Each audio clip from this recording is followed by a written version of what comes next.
प्यारे भाई बहनों, आगे कुछ देर के लिए ध्यान सब जगह से हटा करके जिसे काम के लिए हम आए हैं उसकी तरफ रखेंगे। हमारा ये परम सौभाग्य है, हम अपने जीवन में परमार्थ के लिए, प्रभु प्राप्ति के लिए किसी संत की, किसी महापुरुष की शरण में जाने का सौभाग्य प्राप्त करते हैं। और सत्संग का मिलना, सत्संग का समझ में आ जाना,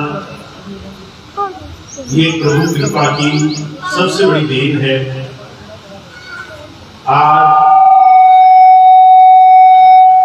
बहुत समय के बाद लखनऊ में सत्संग का एक कार्यक्रम लगा है और आप सब लोग यहाँ मौजूद हैं। ये बहुत सौभाग्य की बात है।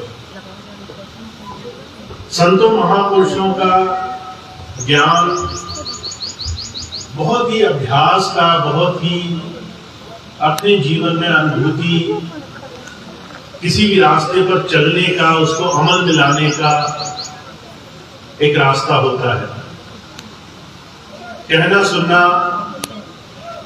सत्संग में सिर्फ चर्चा करना बहुत आसान विषय है, पर किसी भी एक छोटी सी चीज को जीवन में अमल में लाना,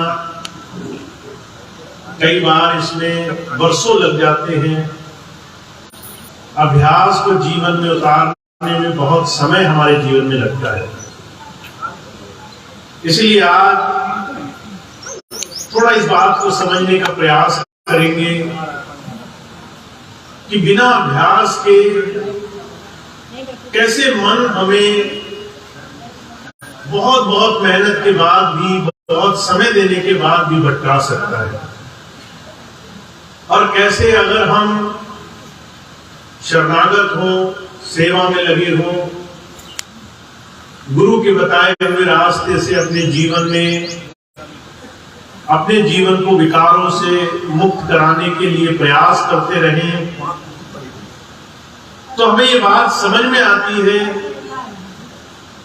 संत महापुरुष हमें किस तरीके से उस प्रभु से जोड़ने की बात करते हैं। हुजूर कृपाल सिंह जी महाराज फरमाया करते थे, उस प्रभु को पाने के लिए 3 कृपाएं बहुत आवश्यक है। प्रभु कृपा हुई, मनुष्य जीवन मिला, मनुष्य जीवन में विवेक ने, सद्बुद्धि ने इस जीवन के हर एक पहलू को देखकर परख करी और इस बात का अंदाजा लगाया कि जीवन का महत्व मरने से पहले इस जीवन के सच्चाई को, सच्चे स्वरूप को जान लेने में है। कितने लोग ऐसे हैं संसार में जो 24 घंटे सिर्फ संसार में दुनिया की भौतिकता कमाने में लगे हैं। उनको समय रहते इस बात का अंदाजा नहीं लगता कि उन्हें जीवन में पाना क्या है, और जब अंत समय आता है, एक छोटी सी तकलीफ आती है, परेशानी आती है, तब उन्हें इस बात का एहसास होता है जीवन में महत्व किस चीज का है। स्वामी जी तो कई बार बड़े आसान शब्दों में कह दिया करते थे, आप सारा जीवन जो पाठ नहीं पढ़ सकते, एक बार आईसीयू में भर्ती होकर के अस्पताल में जाकर के सीख सकते हो। अगर कोई आदमी सारा जीवन दुनिया की बहुत दौलत कमाए और एक दिन उसे अस्पताल में भर्ती होना पड़े, शरीर स्वस्थ ना रहे, डॉक्टर जवाब दे दें, तो जो हम सारा जीवन नहीं सीखने को तैयार होते वो एक दिन में समझ में आ जाता है। हमारे जीवन का महत्व किस चीज में है, हम किस चीज की चिंताओं में, किस लड़ाई झगड़े में, किस भेदभाव में, किस ऊंच नीच में, किस द्वंद्व में अपना सर दुनिया से टकराते घूमते हैं, और हमें इस बात का एहसास नहीं है ये जीवन बस कुछ चंद क्षणों का है। इस जीवन में आपको कुछ विशेष करना है। जब ये सुबुध आ जाए और किसी महापुरुष के पास बैठने की चाह बनने लगे, सौभाग्य बन गया, वहां फिर गुरु कृपा कि वो हमें नाम प्रभु धारा के साधन से जोड़ दे। संतों से नाम लेना आसान नहीं होता। आपको लगता होगा कि आप गए, नाम के लिए बिठा दिया गया, आपको नाम मिल गया। और जो कहा करते थे, ये जो नाम आप 5 शब्दों का जबान से बोलते हो, ये शब्द किताबों में मिलेंगे आपको। वेद शास्त्र उठा लीजिए, यही 5 शब्द लिखे हैं वहां पे। भागवत, दूसरे महापुरुषों की पुस्तक उठा लीजिए, ये शब्द मौजूद हैं। ये शब्द अगर नाम होते तो आप इसको कभी भी पढ़ लिख सकते थे। इसका मतलब जब संत नाम की बात करता है तो किसी और नाम की बात करता है। वो नाम जो हमारे श्वास श्वास से सिमरन में, हमारी याद में, हमारे ध्यान में जुड़ जाए। और वो नाम आपको तब तक नहीं मिलेगा जब तक आप पात्र नहीं बनने की तैयारी करेंगे। इसलिए जो सबसे जरूरी चीज हम और आप कर सकते हैं वो है तीसरी कृपा, आत्म कृपा। अपने ऊपर कुछ दया करें, अपना समय और अपने जीवन को सही जगह सही तरीके से इस्तेमाल करने के लिए जो विधि संत सिखाने के लिए आते हैं, उसका अपने जीवन में बहुत गंभीरता से, अपने जीवन में बहुत ही ध्यान से उन बातों को मानने का प्रयास करें। बहुत से लोग मैंने देखे जो कई बार अपने लिए बहुत ही आसान तरीका बना करके रखते हैं। अगर उनसे कह दिया जाए कि आपके जीवन में दुख तब दूर होंगे जब आपको गुरु की दया में है या गुरु का दिया हुआ नाम मिलेगा, तो वो कहते हैं कि हम बहुत विशेष हैं, बहुत खास हैं। जो कुछ भी ऐसे काम होंगे वो गुरु जी अपने आप कर देंगे हमारे। कई बार लोगों के मुंह से बात निकलती है कि गुरु की कृपा है, वो तो हमेशा बनी हुई है। कई बार लोग आसान तरीका अपने लिए चुन लेते हैं। जो कहा करते थे, जब भी आप अपने आप से कहोगे कि आपके सारे काम तो गुरु करेगा, तो आप अपने मन को इस भूल में, इस रास्ते पर डालने के लिए प्रेरित करते हो कि आपको कुछ भी नहीं करना है, पर दुनिया के सारे व्यसन, सारी बुराइयां, निंदा, चुगली, द्वेष, ये आपको 24 घंटे आपके चारों तरफ घूमती रहेंगी। तो जो कहा करते थे, आत्म कृपा की, अपने जीवन में संयम की बहुत बड़ी आवश्यकता है। कोई भी इस भूल में ना रहे। हमारे जीवन में कृपा सिर्फ शरीर रूप में किसी महात्मा से जुड़ने मात्र से हो जाती है। बुजुर्ग के जीवन की घटना आती है। महाराज जी जब दिल्ली में सत्संग फरमाया करते थे तो लोग जाते थे उनसे मिलने के लिए। तो महाराज जी ने 2 चीजों पर बड़ा सख्त पाबंदी रखी। पहली चीज तो ये कि कोई भी भौतिक चीज कर्म कांड नहीं करनी चाहिए। आप आश्रम गए, आप जो है मिट्टी को मत्था टेकने लगे, आपने कहा ये पूज्य भूमि है, फिर आपने एक तस्वीर ली, आप उसको मत्था टेकने लगे, ये गुरु जी का रूप है। फिर जब शरीर रूप में गुरु जी मिले तो आप वहां मत्था टेकने लगे। मन को हमने ये आज्ञा दी कि हमारा काम तो इसी से पूरा हो गया, हमने मत्था टेक दिया, हमारा काम संपन्न हो गया। बुजुर्ग ने बड़ी सख्त हिदायत रखी कि कभी भी किसी संत महापुरुष के पास जाकर के जब आप उसकी आंखों में नहीं देखते, जब आप उसकी तरफ प्रेम भाव से कुछ लेने के इरादे से नहीं जाते, वो आपकी तरफ देखता है, आप नजर चुरा लेते हो। वो आपको कुछ देना चाहता है, आप आंखें मूंद करके आसान तरीका कि पैर छू लिए, दूसरे काम कर लिए, तो कहीं ना कहीं एक खुला हुआ रास्ता, एक सुलभ साधारण रास्ता भी मुश्किल हो जाता है। तो महाराज जी कहा करते थे, बड़ी दूर से सेवादारों को सख्त हिदायत थी कि भाई किसी को भी पैर नहीं छूने देने हैं। कारण क्या है?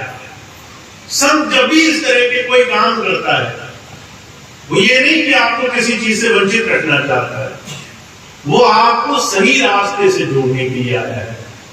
इसलिए भगवान श्री कृष्ण ने कहा है, कर्म के दो स्वरूप है। बहुत से लोग कहते हैं हमें निष्काम कर्म सिखा दो, पर भगवान श्री कृष्ण ने कहा है कर्म के दो स्वरूप है। एक कर्म जो आपको मुक्ति की तरफ ले जाएगा, आपको उस प्रभु से जोड़ेगा, कर्म योग, और दूसरा कर्म कांड। हर एक वो रास्ता जो आपको आसान लगे और आपको लगे कि इससे काम बन जाएगा, पर वो आपको सही चीज से भ्रमित कर दे। तो भगवान श्री कृष्ण कह रहे हैं, कर्म कांड से बचने के लिए मन पर अंकुश लगाना पड़ेगा। मन हमेशा आपको ऐसे कर्म की तरफ ले जाएगा जहां आपको कुछ ना करना पड़े और मन में ये भुलावा रहे कि आपके काम बने बनाए हैं। पर असलियत में आपको आपके जीवन को दिया गया ताकि आप इस जीवन में संयम रख सको। 24 घंटे का ये पूरा जीवन, और इसमें अगर उद्देश्य 24 घंटे में कितनी देर,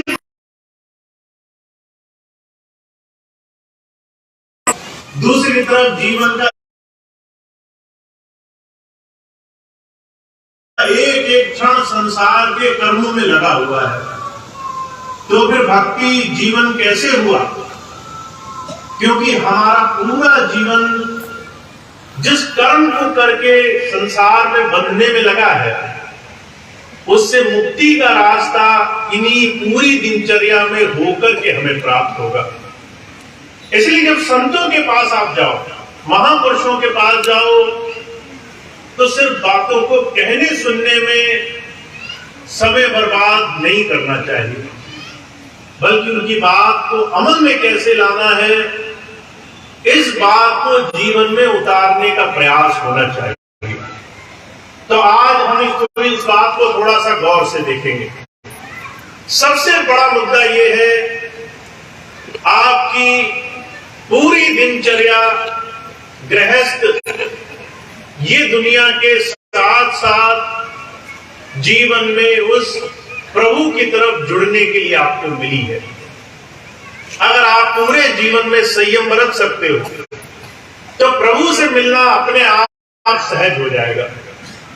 आप सुबह से लेकर शाम तक जो भी कर्म करते हो, उस कर्म में सबसे ज्यादा सुंदरता का भाव होना चाहिए।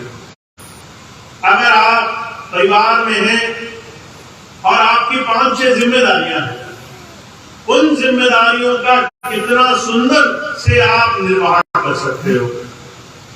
वो जो कहा करते थे, अगर हमारी पूरी दिनचर्या बिगड़ी रहे और पूरी दिनचर्या में सिर्फ हम प्रयास करें कि हम सुबह शाम इधर उधर समय निकाल कर आंख मूंद करके कुछ जतन कर लें, पूरे दिनचर्या के कर्मों के भंडार कई बार हमें वो 2 क्षण की भक्ति में भी लगने नहीं देते। कितने लोग ऐसे होंगे जो आंख मूंद कर बैठते हैं और दुनिया के ख्याल नहीं छूटते होंगे। कितने लोग ऐसे भजन करने बैठते हैं और दुनिया की चिंताएं उनका पीछा नहीं छोड़ती। मुझे बड़ी अच्छी तरह से याद है स्वामी जी के जीवन की घटना। एक बार, बहुत पहले की बात है, जब स्वामी जी ने काम शुरू ही किया था तो एक चौधरी साहब थे, वो आए, उनको नाम दिया। जब नाम दे दिया तो चौधरी साहब से स्वामी जी ने कहा रोज ध्यान पर बैठा करना। मंत्र दिया, तरीका बताया और उन्हें ये निर्देश दिया कि 1 महीने बाद जब मैं दोबारा आऊंगा तो पूछूंगा कि ध्यान में क्या अनुभव प्राप्त हुआ, मन लगा कि नहीं लगा। अब चौधरी साहब बड़े खुश हुए कि नाम मिल गया। घर आए, समय निकाल कर बैठने गए। जब बैठे तो उनको मन ही मन याद आया कि उन्होंने किसी को कुल्हाड़ी दी थी। अब ये घटना कई बार सुनी होगी आपने स्वामी जी के मुंह से कि उन्होंने ध्यान में ये आया कि किसी को कुल्हाड़ी दी थी, और ये ध्यान में नहीं आया किसको दी थी। जितनी देर ध्यान में बैठे रहे कुल्हाड़ी की तरफ ध्यान बोलता रहा। फिर जो है एक समय ऐसा आया, कहने लगे अब तो ध्यान नहीं होगा, कल दोबारा से ध्यान पर बैठ लेंगे। अगले दिन फिर वही हाल हुआ। धीरे धीरे पूरा महीना बीत गया। जब स्वामी जी के पास गए तो स्वामी जी ने कहा कि चौधरी साहब ध्यान उसमें कितनी बरकत हुई। तो चौधरी साहब कहने लगे ध्यान तो मैं कर लेता, पर ये कुल्हाड़ी ध्यान नहीं करने देती है। स्वामी जी कहने लगे कुल्हाड़ी का तो ख्याल, उसका तो जिक्र भी मैंने नहीं किया था। तो चौधरी साहब कहने लगे आपने तो नहीं किया, पर जब भी मैं ध्यान पर बैठता हूं एक ख्याल कि मेरा कोई सामान मैंने किसी को दिया, वो मेरा पीछा नहीं छोड़ता। अब ये हालत हमारे सबके जीवन में हमने अनुभव की होगी। हमारे मन में दुनिया के ख्याल, दुनिया के प्रभाव अगर नहीं रुके हैं तो इसका मतलब है उस प्रभु धारा से जुड़ने के लिए जो भी जतन हमने किया उसकी शुरुआत में अभी बहुत बड़ी समस्या है, और समस्या का समाधान बहुत जरूरी है। बुजुर्ग कहा करते थे अगर हम ये मान लें कि आध्यात्म जीवन का एक हिस्सा नहीं है, हमारा पूरा जीवन आध्यात्म है, हमारे रोम रोम में आत्मा समाई हुई है, और दुनिया के संस्कार ये 24 घंटे लेती रहेगी। जब तक आप इसमें छन्नी ना लगाएं, कौन सी चीज लेनी है, कौन सी चीज नहीं लेनी है, इसका आप पहले से निर्णय ना करें तो आप जाने अनजाने दुनिया के बुरे कर्मों को अपने अंदर समाते रहेंगे। आपका ये पूरा जीवन संयमित जब तक नहीं होगा तब तक गुरु कृपा आपको नहीं मिल पाएगी। इसलिए बार बार महापुरुषों ने एक बात को कहा है, आत्म कृपा की शुरुआत उस दिन होती है जिस दिन आप आज का काम और आज का दिया हुआ हुक्म आज ही पूरा करने का प्रयास करते हो। मुझे जयपुर में एक भाई मिले, कहने लगे भैया जी आपने कई बार कहा 5-5 मिनट रोज बैठा करो। मैंने नियम बनाया, फिर मैंने सोचा कि 5 मिनट आज किसी काम में व्यस्त हूं, कल बैठ लूंगा। 10 मिनट बैठना आसान होगा, 10 मिनट में कोई दिक्कत नहीं होगी। अगले दिन फिर कुछ काम आ गया, मैंने सोचा 10 मिनट जो है अगले तीसरे दिन कर लेंगे, 15 मिनट साथ मिलकर के कर लेंगे। वो आया मेरे पास, कहने लगा भैया जी ऐसे करते करते 40-50 घंटे इकट्ठे हो गए। 5-5 मिनट रोज कल पर टालते टालते अब हालत ये है, इतना लंबा ध्यान का समय जो छोड़ दिया वो सामने खड़ा है, और मन में आ रहा है कि अब तो वो ही नहीं कर पाए तो अब तो हम पर होगा नहीं। हमने आखिर में अपने मन को जिस तरह से खुला छोड़ा हुआ है, तो जो कहते हैं इस तरीके से किसी ने संसार में भक्ति नहीं करी। जब संत आते हैं कहते आपको थोड़ा सख्त होना पड़ेगा अपने आप पर। आप अगर ढिलाई बरतोगे, आज का काम कल पर छोड़ोगे, कल का परसों पर छोड़ोगे, तो आप दुनिया के सारे काम छोड़ते जाओगे, और आपके मन में ये भ्रम रहेगा कि आप गुरु के चरणों में जुड़े हुए हो। जब कष्ट आएगा, परेशानी आएगी, तब आपको इस बात का एहसास होगा कि आपने बहुत सारा समय मन के कारण छोड़ दिया है। इसलिए जब जब महापुरुष आते हैं वो अपना जीवन आदर्श रूप में रखते हैं। कहते हैं आपका ये नियम व्रत होना चाहिए, बहुत दृढ़ संकल्प होना चाहिए कि आप अपने जीवन में अगर गुरु पद पर आए हो तो ये बहुत बड़ी कृपा है। इसको आप बहुत हल्के में, बहुत ही साधारण रूप में ना लें। नाम मिलना भी अपने आप में बहुत बड़ी बरकत की बात है। बाबा जयमल सिंह जी महाराज थे, उन्होंने सारा जीवन गुरु की तलाश की। सारा जीवन तलाश करने के बाद, बहुत समय के बाद, बहुत दुख उठाने के बाद उन्हें आगरा में गुरु मिले। और जब गुरु मिले, नाम मिला, जब उनकी ध्यान की स्थिति बनी, तो जो है हुजूर ने, स्वामी शिवदयाल सिंह जी महाराज ने उन्हें एक आदेश दिया कि जयमल सिंह, अगर तुम्हें कोई उचित लगे, कोई जिज्ञासु प्रेमी लगे तो तुम उसे नाम दे सकते हो। जयमल सिंह जी महाराज को हुक्म था कि अगर कोई प्रेमी लगे तो तुम मेरी वजह से उसको नाम दे सकते हो। पर बाबा जयमल सिंह जी महाराज नाम की कीमत जानते थे। बहुत भटकने के बाद नाम मिला था। हजारों गुरु ढूंढे थे और एक एक गुरु बहुत बड़े काम कराता था। कोई तप नियम कराता था, कोई भूख प्यास में रखता था, कोई हठ योग कराता था। आज हम अगर थोड़ी देर भी शरीर से या मन बुद्धि से या फिर किसी भी तरीके से त्याग की स्थिति में आ जाए, तब हमें पता चलेगा कि नाम लेने के लिए लोगों ने कितनी मेहनत करी है। जयमल सिंह जी महाराज ने सारे जतन किए थे। किसी ने कहा भूखे रहो तो भूखे रहे, किसी ने कहा हठ योग करो तो हठ योग किया। उसके बाद जब गुरु मिला, नाम मिला, तो नाम की कीमत जानते थे। नाम किसी को देते नहीं थे। कोई आ जाता था तो जो है उसको कहते थे पहले सेवा करो, पहले सत्संग में आओ, पहले धीरे धीरे इसकी कीमत समझो। और ऐसे करते करते उन्होंने अपने जीवन में बहुत चंद गिने चुने लोगों को नाम दिया। इसीलिए हुजूर कहा करते थे, जिन्होंने समझा है नाम बेशकीमती रतन है, का नाम अमोलक रतन है, पूरे सतगुरु पास, जिन सतगुरु सेवा लग गया, कट रतन देवे प्रकाश। नाम साधारण वस्तु नहीं है। हमें और आपको ये बात समझना होगा। हम नाम को बहुत साधारण मानते हैं। बहुत से भाई बहन ऐसे हैं वो तो नाम लेते भी नहीं है। बहुत से भाई बहन ऐसे हैं जो नाम भूल भी गए हैं।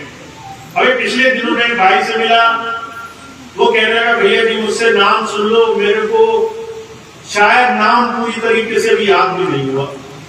जब सुनाया तो 5 में से एक नाम तो वो गायब ही कर गए बीच में से। मैंने पूछा कब नाम लिया था? बरसों पुराने नाम ना लिए।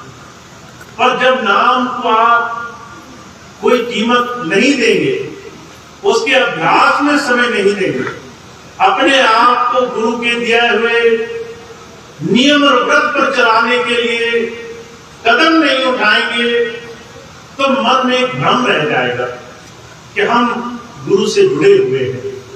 और जो कहा करते थे इसकी परीक्षा तब होगी जब संकट सामने आकर खड़ा हो जाएगा। इसलिए कबीर साहब बार बार जोर देकर कहते दुख में सुमिरन सब करे, सुख में करे न कोई, जो सुख में सुमरन करे तो दुख काहे को। हमें ऐसा समय ही क्यों आने देना कि हमें दुख आएगा तभी हम नाम लेंगे, हमें संकट आएगा तभी हम नाम लेंगे। जो कहा करते थे वो जीव बड़ भागी होते हैं जिन्हें गुरु भी मिल जाता है और गुरु से दिए हुए नाम को भी वो कमाते हैं। नाम में वो पूरी ईमानदारी से समय देते हैं। तो जो कहा करते थे पहली चीज आपको ये समझनी है, नाम की कमाई कोई मुश्किल काम नहीं है। बहुत से लोग इसलिए नहीं नाम कमाते क्योंकि नाम बहुत मुश्किल है। नाम की कमाई बहुत मुश्किल काम नहीं है, बहुत आसानी से किया जा सकता है, बहुत सरलता से किया जा सकता है। और उसके लिए सबसे पहली चीज की जरूरत है वो है संकल्प लेना, व्रत लेना। जैसे आप और हम व्रत लेते हैं संसार में, हमने सोमवार का व्रत रखा कि आज ये नहीं खाएंगे, आज वो नहीं खाएंगे, आज जल इतने बजे पिएंगे, ऐसे पिएंगे, फिर मंगलवार का व्रत रखा, फिर बृहस्पतिवार का व्रत रखा। लोग बहुत संकल्प लेते हैं संसार में। अगर कोई संकल्प ले ले कि आज मैं भोजन नहीं करूंगा, तो लोग उनसे टस से मस नहीं करा सकते होंगे, लोग उनका व्रत नहीं तोड़वा सकते। ऐसे लोग संकल्प शक्ति वाले यहाँ मौजूद है, पर संकल्प शक्ति उन्होंने सांसारिक वस्तुओं में लगा रखी है। तो जो कहते हैं ऐसे संकल्प आपको गुरु नाम के लिए लेना होगा। हनुमान जी के बारे में कहा जाता था, जब उन्हें राम नाम मिल गया तो उन्होंने कहा, राम काज कीने बिना मोह नहीं बिसना। अगर मैं अपने प्रभु का काम नहीं करूंगा तो मुझे आराम के लिए न कहे, वो काम पहले होगा, उसके बाद आराम होगा। तो जो कहा करते थे, ऐसा संकल्प आपको और हमें उठाना होगा। जिस दिन आपने संकल्प उठा लिया कि मैं हर रोज 5-5 मिनट नाम के लिए बैठूंगा, चाहे कुछ भी हो जाए, ये समय नहीं छूटेगा मेरा, चाहे कुछ भी हो जाए, ये काम तो मैंने करना ही है। और उसको संसार की किसी भी वस्तु के साथ जोड़ दे कि मैं नाश्ता नहीं करूंगा जब तक नाम नहीं ले लूंगा, मैं रात का खाना नहीं खाऊंगा जब तक नाम नहीं ले लूंगा, मैं ये फलाना काम नहीं करूंगा अगर मैं नाम नहीं ले लूंगा। तो जो कहा करते थे कि आप नाम लेना छोड़ सकते हो, भूखे नहीं रह सकते, आप नाम लेना छोड़ सकते हो, प्यासे नहीं रह सकते। संकल्प लेने से मन को शक्ति मिलती है, संकल्प लेने से मन सीधी तरीके से रास्ते पर लगता है, संकल्प लेने से मन शिष्यता धारण करता है। तो हमें अगर चाहिए कि हम गुरु के दिए हुए नाम का, उनकी कृपा का अपने इस जीवन में असर प्राप्त करें, ज्यादा से ज्यादा गुरु चरणों में जुड़े, मन दुनिया की तमाम बुद्धि और दूसरे साधनों से छोड़े, उनसे बचकर के सही दिशा में लगे, तो हमें व्रत, हमें संकल्प उठाना होगा। और इस संकल्प के लिए आपका एक छोटा सा भी साधन, एक छोटा सा भी प्रयास काफी है। स्वामी जी महाराज तो कहा करते थे, इसके अलावा और कोई भी नियम नहीं बताया संतों ने। ये नहीं कहा कि बिना खाए करें या फिर खाकर करें, नहा कर करें या बिना नहाए करें, सुबह करें, शाम करें, रात करें, कोई नियम नहीं रखा। जैसे आपको सुविधा लगे वैसे आप ध्यान किया करो। एक बहन मिली मुझे, कहने लगी, भैया जी मैं जो है ये जो दोनों पैर जोड़ करके पलती मारकर बैठते सुखासन पर, ऐसे नहीं बैठ पाती हूँ, इसलिए मैंने ध्यान करना छोड़ दिया। मैंने कहा अगर आप कुर्सी पर बैठकर करो तो उन्हें बड़ा आश्चर्य हुआ कि एक छोटी सी चीज को उन्होंने इतना मुश्किल बना दिया कि उन्होंने ध्यान जैसी चीज को छोड़ दिया। और उसके बाद उन्हें ग्लानि हुई कि अगर मैं पहले ये जान जाती कि आसानी से किसी भी आसन को अपनाया जा सकता है तो मैं ध्यान को कभी नहीं छोड़ती। तो ऐसा कोई मन में विकार, दुनिया का कोई भी ख्याल रुकावट मत बनने देना। आप सुबह करोगे तो भी गुरु को मंजूर है, आप सुबह नहीं कर सकते तो कोई भी समय आपका होगा वो भी उचित है। अगर आप खाकर करो, बिना खाए करो, वो भी उचित है। अगर आप दुनिया में किसी जगह हो तो भी ठीक है, पर नाम का संकल्प के साथ जोड़ना बहुत आवश्यक है। और जो कहा करते थे, इसके लिए जिस दिन आपने सहज साधन बना लिया उस दिन आपके दो काम तो बहुत आसान हो जाएंगे।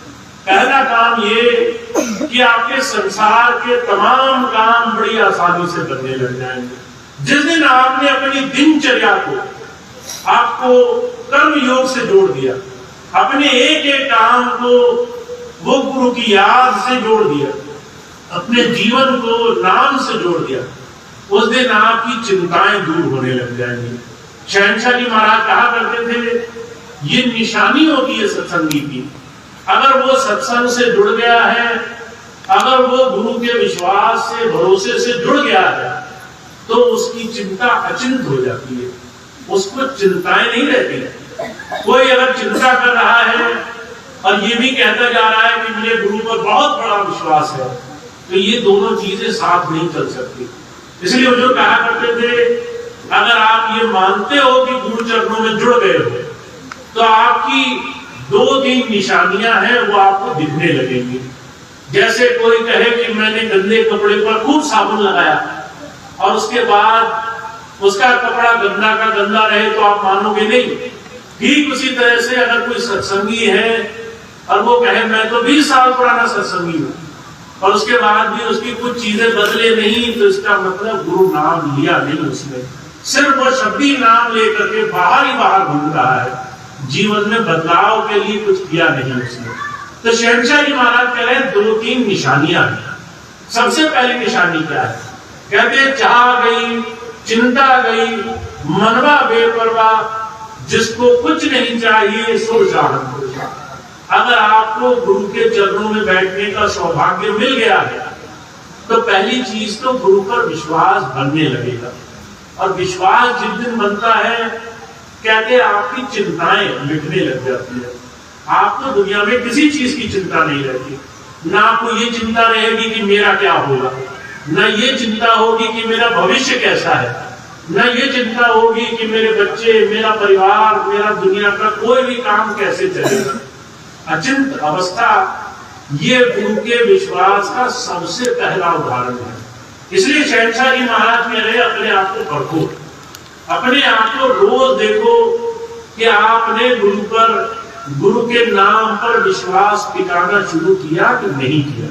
और उसकी निशानी क्या है? चिंताएं दूर करें, मन में विश्वास बनेगा, आपको ये भरोसा बनेगा कि आपके सारे काम प्रभु की कृपा से है। अगर आपके जीवन में कष्ट आ रहा है तो उसके पीछे भी कोई राज है। अगर आपके पीछे कोई समस्या है, अगर आपको कोई तकलीफ हो रही है तो उसमें भी परमात्मा की कोई बहुत बड़ी राजी है, उसमें भी आपके जीवन में बहुत कुछ अच्छा होना है, कहीं ना कहीं उससे भी रास्ता निकलना है, उससे भी आपके कर्म कहीं ना कहीं हल्के होंगे, तो वो भी हमारे लिए चिंता का विषय नहीं होना चाहिए। दूसरी चीज कहते हैं मन में बेपरवाही आ जाएगी। आपको किसी भी चीज की, जो भी आज का आपके मन में ख्याल आता है, उन तमाम चीजों की पहले से पहले आपको जानकारी होने लग जाएगी, चीजें अपने आप आपकी बनने लग जाएंगी। आप देखेंगे आपके जीवन के सारे काम कहने से पहले पूरे हो रहे हैं। ये निशानियां हैं। शहंशाह जी महाराज कहते हैं एक सत्संगी के जीवन का ऐसा बनना तभी संभव है जब वो अपने ऊपर कृपा करेगा, जब वो आत्म कृपा को सबसे पहले स्थान देगा, जब हर रोज अपने जीवन को गुरु के चरणों में जोड़ने के लिए लगेगा। तो आप सब बहुत भाग्यशाली हैं। बहुत से भाई बहन ऐसे हैं वो बहुत पहले से जुड़े हुए हैं, बहुत से भाई बहन ऐसे हैं जिन्होंने महाराज जी के चरणों में बैठने का सौभाग्य पाया है। मुझे एक ऐसे भाई मिले पिछले दिनों जिन्होंने महाराज जी से नाम लिया था। महाराज जी सन 1974 से पहले वो जो है नाम लिया करते थे। 50 साल के आसपास हो गए। लोगों का इतना लंबा जीवन संतों महापुरुषों के सानिध्य में गुजर गया, और उसके बाद भी अगर हम अपने जीवन में संसारिक भोग विकार देखें, चिंताएं देखें, दुनिया की छोटी छोटी चीजें हमें हर रोज परेशान करती हो, इसका मतलब है हमें संजीदगी से, गंभीरता से गुरु की बात को अपने जीवन में लाने की जरूरत है। हम इसका मतलब अभी गुरु की बात को जीवन में लाने में कंजूसी बरतते हैं, तो हमें थोड़ा उस पर ध्यान देने की आवश्यकता है। इसलिए महाराज जी बार बार कहा करते थे कि भाई समय रहते इस बात का ख्याल रखो। आपको जीवन में एक ही चीज बेशकीमती मिली है, वो है आपके सांसों की पूंजी। आपको जितना भी समय मिला है, इस समय को आप बहुत ध्यान से और बहुत ही ईमानदारी से बर्ता करो, क्योंकि जितना आप ईमानदारी से समय लगाओगे उतना ज्यादा आपके जीवन में बदलाव आने लगेगा, उतना ज्यादा आपके जीवन में परिवर्तन आने लगेगा। एक छोटी सी घटना अभी पिछले दिनों किसी ने मुझे सुनाई। आज से 1 वर्ष पहले जब मैं आपके बीच में नहीं आया था, तो 10 वर्ष के बहुत लंबे अंतराल में बहुत सी चीजों की कमी रही। सत्संग धीरे धीरे कम हो गए, लोगों ने शुभ कर्मों की तरफ ध्यान देना कम कर दिया। हर एक इंसान के दिमाग में यही हुआ, चारों तरफ बुराई फैली हुई है, हमें तो हर एक चीज को अपनी मन बुद्धि से परखना है। और स्थिति ऐसी हो गई कि लोग एक दूसरे के साथ थोड़ा सा भी भाईचारा, प्रेम, व्यवहार नहीं रखते थे। जब अप्रैल का सत्संग भंडारे का आयोजन हुआ पिछले वर्ष का। तो जो है बहुत दूर से एक भाई आए बस लेकर के। जब उन्होंने मुझे बाद में घटना सुनाई तो कहने लगे, भैया जी इस बार जब हम बस लाए तो जो है नए नए लोग जो बहुत पहले से नामदानी थे, 10 वर्ष से दूर थे, बस में तो बैठ गए, पर जो है उनके मन में एक दूसरे के लिए कोई प्रेम सेवा भावना नहीं थी। वो जो है एक दूसरे से लड़ रहे थे अपनी गद्दी के लिए कि मेरी सीट पे कोई ना बैठे, मेरी सीट पे कोई ना बैठे। लोग एक दूसरे से बहुत कठोर होकर के बहुत ही सख्त जबान में बात करते थे। कहते थे पूरा सफर ऐसा कटा कि जो है जल्दी से जल्दी ये सफर कट जाए, इस बस में बैठना मुश्किल है। फिर उसके कुछ महीने बाद जब शामली का भंडारा हुआ तो वही बस फिर से गई, वही लोग फिर से बस में गए। अब 5-6 महीने बीत चुके थे, सत्संग मिल रहा था, लोगों ने फिर से सेवा में लगना शुरू किया। वो भाई दोबारा आए, कहने लगे भैया जी सिर्फ 6 महीने गुजरे हैं, आज वही लोग बैठे हैं, अपनी सीट देने को तैयार है। दूसरे को कहते हैं तुम खड़े होकर मत जाओ, मेरी सीट पर बैठो। वो कहने लगा ये बदलाव, ये परिवर्तन सिर्फ 6 महीने में लोगों के स्वभाव में, उनकी मन बुद्धि में, उनके व्यवहार में मैंने देखा, खुली आंखों देखा कैसे सत्संग, कैसे गुरु चर्चा, कैसे सेवा और प्रेम भावना लोगों के दिल में एक दूसरे के लिए प्रेम और भाईचारा बढ़ सकती है। जब ये बात कही तो मुझे एक चीज का संतोष तो हुआ कि चाहे हम कुछ और करें न करें, पर गुरु की सेवा और गुरु के मिशन में जो भी योगदान हम करें और जो भी व्यवहार हमारा हो, उससे हम एक दूसरे को प्रेम भावना से, सत्कार से, एक दूसरे को सम्मान से, उस गुरु का रूप मानकर देखने वाले तो बन रहे हैं। ये भी बहुत बड़ी बरकत की बात है। तो आप इस चीज को कभी खाली मत जाने दीजिए। आपका छोटे से छोटा प्रयास, आपकी छोटी से छोटी कोशिश आपके जीवन में बदलाव ले आएगी। चाहे वो सेवा हो, चाहे सत्संग हो, चाहे गुरु चर्चा हो, चाहे किसी के साथ मिलकर के किसी भी सेवा में लगना हो। पर अगर आप सिर्फ कहते रहेंगे, तो जो कहा करते थे कि जो सिर्फ जबानी जमा खर्च कर रहा है उसको आखिर में कुछ मिलेगा नहीं, और जो सेवा में, जो सही मायनों में जीवन से अभ्यास में लगा है, उसके जीवन में कुछ बाकी चीज बचेगा नहीं, सब कुछ बिना कहे उसे प्राप्त होगा। तो आप बहुत भाग्यशाली हैं, ऐसे गुरु के दिए हुए साधन में जुटे हैं जिससे सेवा से आपको जीवन में बहुत कुछ प्राप्त हो जाना है। आपके जीवन में बहुत बड़ा बदलाव, परिवर्तन आ जाना है। आपके घरों में परिवर्तन आ जाएगा। आप जब घर जाएंगे तो बच्चों से, पत्नी से, अपने माता पिता से व्यवहार में परिवर्तन आ जाएगा, वहां शालीनता आ जाएगी, वहां आपके जीवन में सत्कार और सेवा की भावना आ जाएगी। तो जो कहा करते थे कि सत्संगी तो वही सफल है जो अपने जीवन को गृहस्थ में भी और योग में भी, ध्यान साधना में भी एक जैसा बनाकर चलता है, जो जीवन में हर क्षेत्र में गुरु की सेवा को सामने रखता है, जिसको आप अलग अलग कभी नहीं देखोगे। वो अपने बच्चों से भी, अपने माता पिता से भी, अपने जीवन में जो भी उससे मिलता है सबसे एक ही तरीके से व्यवहार करता है। तो ये साधन कब बनेगा? जब आप अपने जीवन में अभ्यास को अपने ऊपर, आत्म कृपा को सबसे ऊपर रखोगे। तो मैं तो सिर्फ एक चीज जानता हूं कि ज्यादा कहने से कई बार कुछ नहीं बनता, और कई बार एक छोटी सी चीज का जीवन में पालन कर लिया जाए तो बहुत कुछ बदलाव जीवन में आ जाता है। तो हमारा ये सेवा का मिशन है। स्वामी जी ने सिर्फ एक ही बात रखी है कि अगर आप मानव सेवा करोगे तो आपकी प्रभु भक्ति अपने आप होती जाएगी।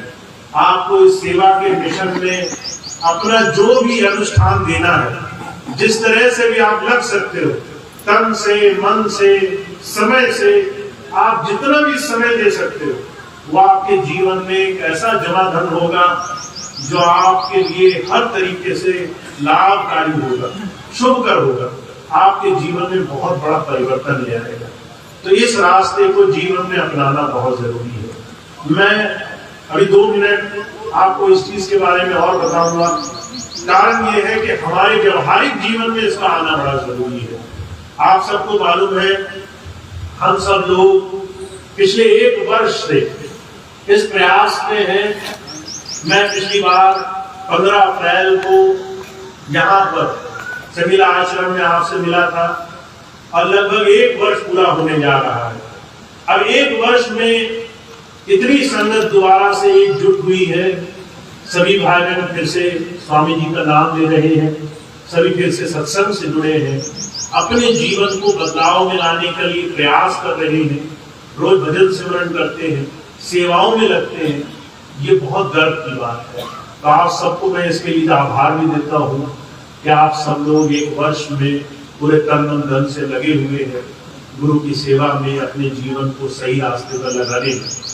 अब इस चीज के लिए आपको एक चीज का बहुत ध्यान रखना है। मैंने आपको बहुत पहले बोला था कि जब मैं इस दोबारा से काम के लिए आपके बीच में आया हूं, तो मेरा आपके साथ सिर्फ एक ही चीज का जुड़ाव है कि हम और आप जीवन में वो प्राप्त करें जिसके लिए हम आए हैं। उसके अलावा सारे काम तो अपने आप बनेंगे, उसके लिए तो आपको कहने की भी आवश्यकता नहीं है।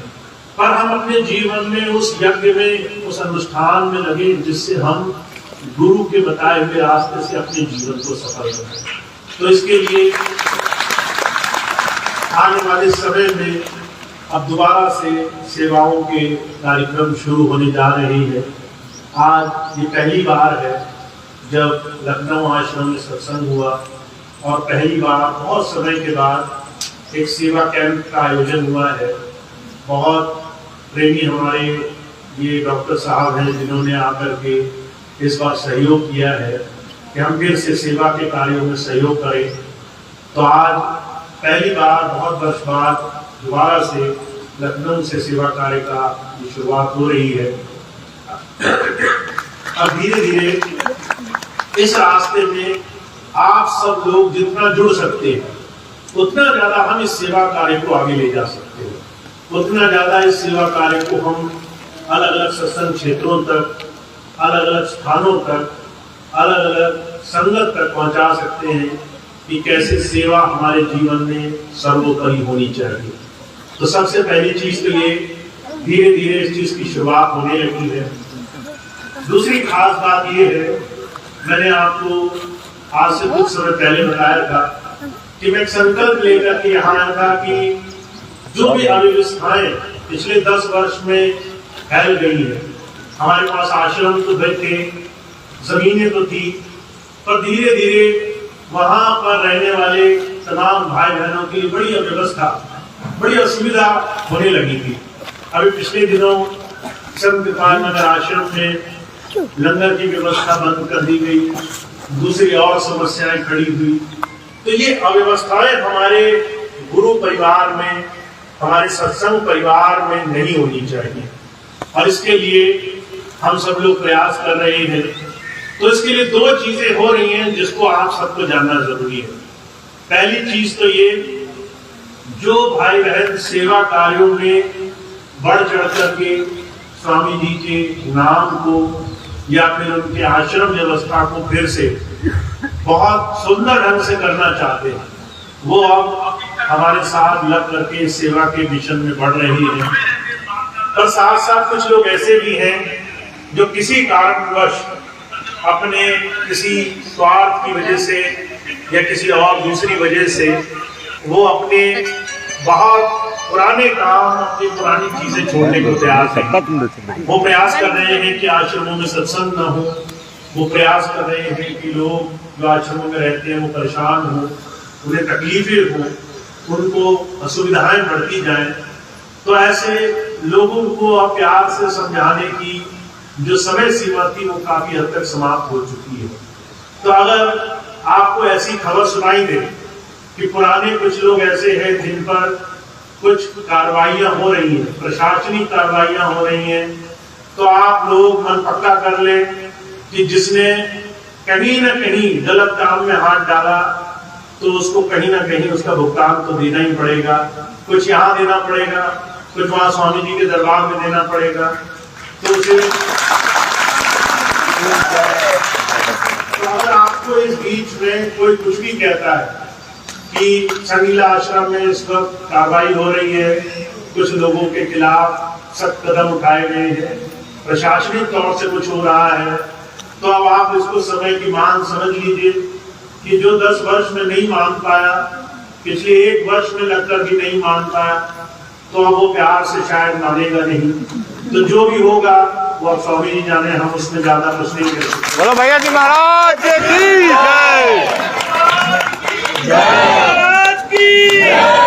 बस एक चीज का आप ध्यान रखिए, जो भी हो रहा है वो इस वक्त पूरी व्यवस्था के अनुरूप हो रहा है।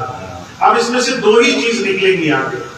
पहली चीज वो सत्संगी भाई बहन निकलेंगे जो निस्वार्थ भाव से जुड़े थे, जिन्हें गुरु जी के पास सिर्फ एक ही स्वार्थ था कि हम गुरु जी से कुछ सीख लें, और वो गुरु के पास उनकी दया महर की एक आस लेकर आए थे।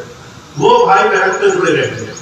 जो भाई बहन सोच रहे थे कि गुरु जी की नजर इधर बचे उधर बचे और वो कहीं से कुछ अपना स्वार्थ सिद्ध कर ले भौतिक रूप में, तो उनको कष्ट हो रहा है। तो आप इस चीज को इस तरह से समझ लें कि जिसने जो मांगा उसको वही मिल रहा है। जिसने गुरु की दया मांगी वो सेवा में लग गया है, जिसने दुनियादारी मांगी वो संकट में फंस गया है। जो आगे होगा वो समय के हिसाब से होगा, पर आप एक चीज का दृढ़ विश्वास बना सकते हैं इस समय में कि आपको किस दिशा में आगे बढ़ करके खूब अपने जीवन में लाभ कमाना है। तो सेवा के अनुष्ठान फिर से अब शुरू हो रहे हैं। इस बार लखनऊ आश्रम में भी समर्पित सेवादार भाई बहन जुड़ रहे हैं। सेवा के लिए अलग अलग प्रायोजन, लंगर की सेवा, आश्रम की साफ सफाई की सेवा, बाकी जल सेवा, बहुत सारी सेवाओं में भाई बहनों ने सहयोग दिया है। और ये तमाम सेवाएं अब ऐसे ही हम अपने हर एक गुरु घर तक पहुंचा सकें। हर जगह सेवा का प्रायोजन हम सिद्ध रखें, ताकि हमारा ये जो भी एक व्रत है, एक संकल्प है कि हम जो भी स्वामी जी के इन आश्रमों की एक व्यवस्था के पीछे कारण था कि मानव सेवा हो, उसको दोबारा से चरम सीमा तक पहुंचा सके। तो आप सभी भाई बहन जितना सहयोग करेंगे, जितना इस रास्ते में लगेंगे, जितना इस सेवा के अनुष्ठान में भाग लेंगे, उतना ज्यादा स्वामी जी का ये सेवा संस्थान मजबूत होता जाएगा, उतना ज्यादा गलत लोगों को सीख मिलती जाएगी, उतना ज्यादा सेवा भावी लोग दूसरों के लिए एक आदर्श बनेंगे, हमेशा एक अच्छी चीज रहेगी सामने।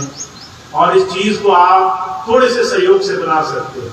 सेवा में अपना सहयोग करें, तो जहां भी आपको ठीक लगेगा उस सेवा कार्य में सहयोग देने के लिए जरूर प्रयास करें, जो भी उचित लगे, चाहे लंगर की सेवा हो, चाहे जल सेवा हो, आश्रम से कोई भी जुड़ी हुई सेवा हो। आप जो भी इस कार्यक्रम के लिए, ये कहीं भी कार्यक्रम हो, उसके लिए जो भी वहां पर संचालक मंडल है उनसे संपर्क करके सेवाओं में सहयोग कर सकते हैं, इस संगठन को मजबूत कर सकते हैं। तो एक छोटी सी बात थी जो आपको बतानी आवश्यक थी। अब आप सभी भाई बहन आगे आने वाले समय में इसका लाभ ले सकते हैं, इसका ज्यादा से ज्यादा लाभ बना सकते हैं। एक दूसरी खास बात यह है, 15 अप्रैल आ रही है। बहुत से लोग पूछ रहे हैं कि 15 अप्रैल का सत्संग का कार्यक्रम कैसा होगा। हम हर एक आश्रम, संगीला आश्रम संबंधित किसी भी कार्यक्रम को इस वक्त बहुत ही शांति व्यवस्था के साथ करने की कोशिश कर रहे हैं। तो वहां पर भंडारे की व्यवस्था के लिए जो भी इसमें अधिकारी मंडल है उन तक अपनी अर्जी पहुंचा दी गई है। अगर वो ठीक समझेंगे तो वो कार्यक्रम वहां हो जाएगा, अगर वो ठीक नहीं समझेंगे तो उस कार्यक्रम की व्यवस्था कहीं ना कहीं अवश्य हो जाएगी। तो वो हम जरूर बताएंगे, तो आप बिल्कुल निश्चित रहें। अभी प्रयास यही है, अभी प्रयास यही है कि संगीला के लिए वो कार्यक्रम करने की कोशिश की जाए। तो जब तक वो संभव होगा उसी दिशा में बढ़ते रहेंगे। तो आज इतनी बात के मैं अपनी बात समाप्त करता हूँ। आप सभी भाई बहन बहुत बहुत धन्य हैं, भाग्यशाली हैं आप आज के इस कार्यक्रम का हिस्सा बने। अब आगे हर महीने यहाँ कार्यक्रम होगा। मेरा प्रयास ये है कि मैं जब भी आ सकूंगा मैं आपके इस कार्यक्रम में भाग लेने की कोशिश करूंगा और हम ज़्यादा से ज़्यादा सत्संग में जुड़े रहें ताकि सेवा और अपने जीवन को सही दिशा में बढ़ाने का प्रयास करें। इतनी बात थी।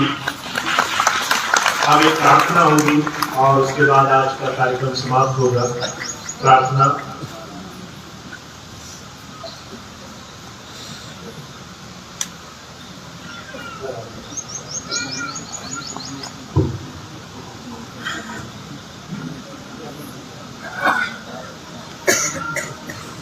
रखा वाला काम कर लेते।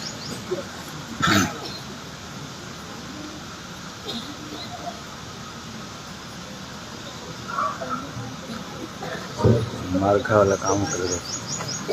तेरे चरणों में मेरे है पिता, मुझे ऐसा दृढ़ विश्वास हो कि मन में मेरे सदा आसरा तेरी दया में है कि आस हो।